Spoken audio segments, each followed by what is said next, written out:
Sup guys, so today I am back. We're going to start off with priming our face. I'm going to be using the Becca, what is this, the shimmering, I should probably have my makeup in front of me, but I'm pretty sure this is just called the Backlight priming filter. Yeah, I'm pretty sure that's what it is. Then I'm going in with the Laura Mercier. This is a salmon concealer, and so I'm just putting this under my eyes because salmon's going to cancel out any blue or dark hues that I have under my eyes to get rid of my dark circles. And I'm just patting that in using my ring finger because that finger gives less pressure. And I'm also putting this, I have a scar on my cheek from picking when I was young, so don't pick. So today I'm going to be mixing two foundations. The first one I'm going to be using is the Marc Jacobs Remarkable Full Coverage Foundation, and I'm just putting a little bit of that on the back of my hand, and then I'm going to be mixing the MAC. This is a Pro Longwear foundation, and this is in the shade, I'm pretty sure, NC40. The Marc Jacobs foundation is just too light for me, so I had to add some of that darker foundation in to make it match my skin. I'm just adding this all around my face and using a Morphe flat top. I'm pretty sure this is the E6 foundation brush, and I'm just buffing that into my skin all over. And this foundation is so full coverage. Like, if you want to go heavy, this is the foundation to use. It's really expensive, but I would totally recommend this if you like full coverage. And it doesn't look cakey either. That's why I like it so much. It's not ridiculously, it doesn't look heavy on the skin. Even though it is, it's not. So now I'm going to be using this new concealer that I got from Tarte, and this is the Maracuja, I love saying that, Maracuja Creaseless Concealer in the shade Light Medium, and I'm just using my finger to put that under my eyes for an additional highlight, and I'm just tapping that in with my ring finger again, and I actually really like this concealer. The consistency is a little thick and it looks a little wet, but until you set it, it sets really nicely. It stayed all night, and I recommend this. But then I'm going in with another Tarte concealer. You can just use any other concealer that you have or the same one. I just didn't feel like putting that one all over my skin. This one is also in the shade Light Medium, and I'm just adding this to make sure that my highlight is all over my face and I don't have just like bright under eyes, and so that it all blends evenly.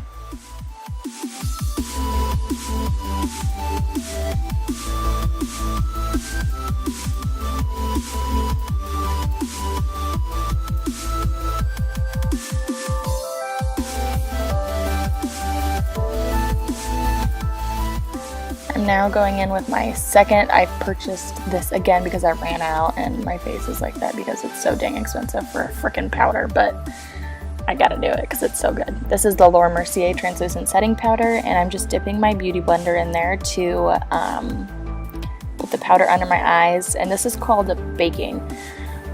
Baking basically is just putting an excess amount of powder wherever you want to, and then just leaving it on there to bake, I guess you could say, and it's gonna just set the concealer, make it not budge, and it's just awesome. And it also like literally gets rid of all pores when you bake.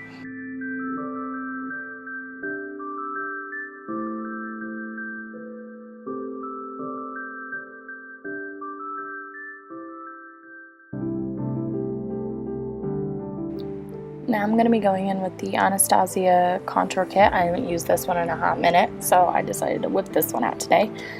I'm just taking those two first shades to contour, and I'm using a Morphe brush. Not sure what the name of it is, but I will have it listed below, of course. And I'm just putting this in my cheekbones, on the temples of my forehead.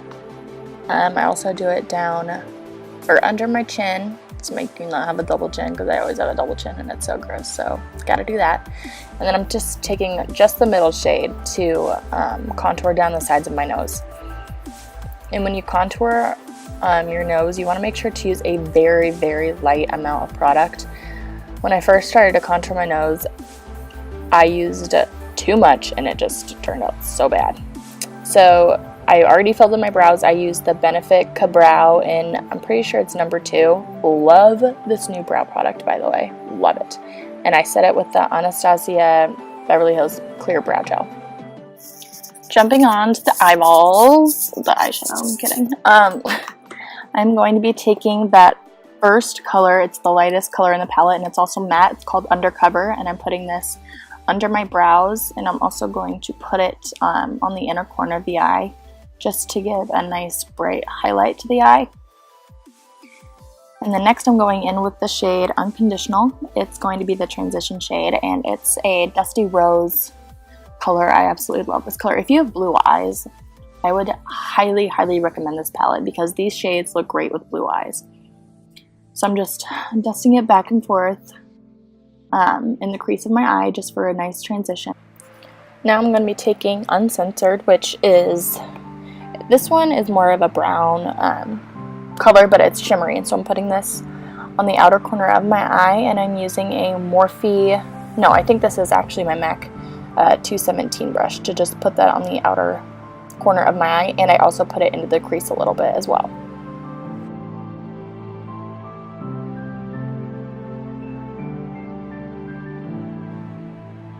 Now I'm going to be taking, this is a shimmery color, it's called Unattainable, and it's more of a, I don't know how you would describe this color, but it's not as dark as the other one.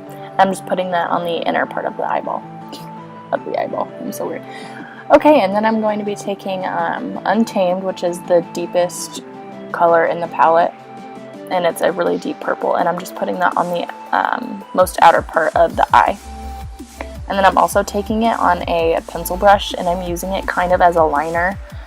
I didn't want to put just a harsh line right there on the top of my eye, so using eyeshadow actually helps to smoke it out.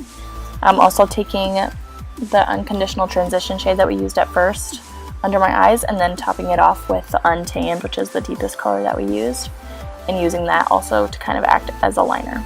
And now I'm taking the actual liner, which is the Tarte black liner in Onyx, and I'm just going to line that waterline with that, and then I'm going to take an angled brush to smudge it out and smoke it out.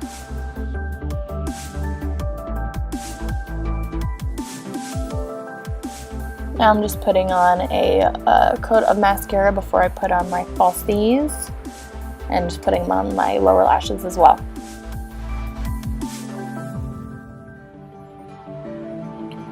For my highlight today, I just got the new Anastasia Glow Kit, and I think this one's Sundipped, and I was trying to figure out which one I wanted to use, but I'm going to use that one right there in the corner and putting it on with a Morphe highlighting brush. I will leave the name of the brush below, of course, but I actually really, really like this. I go later on and add more of a different highlight on just because it wasn't as in my face as I wanted it to be. I wanted everybody to see my highlight, and it wasn't on fleek as I wanted it to be. But that's just going to be the first thing that I put on. I put it on the tops of my cheekbones, chin, top of my lip, and down the center of my nose.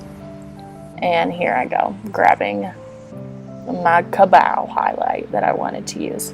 This is the Becca and Jaclyn Hill palette, and I'm grabbing Prosecco Pop, which is the gold one, and I mix it with Champagne Pop, which is the more pinky nude one, and I just layered that on top of the other highlight, and then I magically just popped on lashes. These are the Lily lashes in the style Mykonos. They are very fluffy, very dramatic. This is like my first time wearing these ones, but I actually really liked them. And then I'm putting on the Jeffree Star liquid lipstick in the shade CelebSkin, and that is the finished look, you guys. Hope you guys like it, and I will see you in the next video. Bye!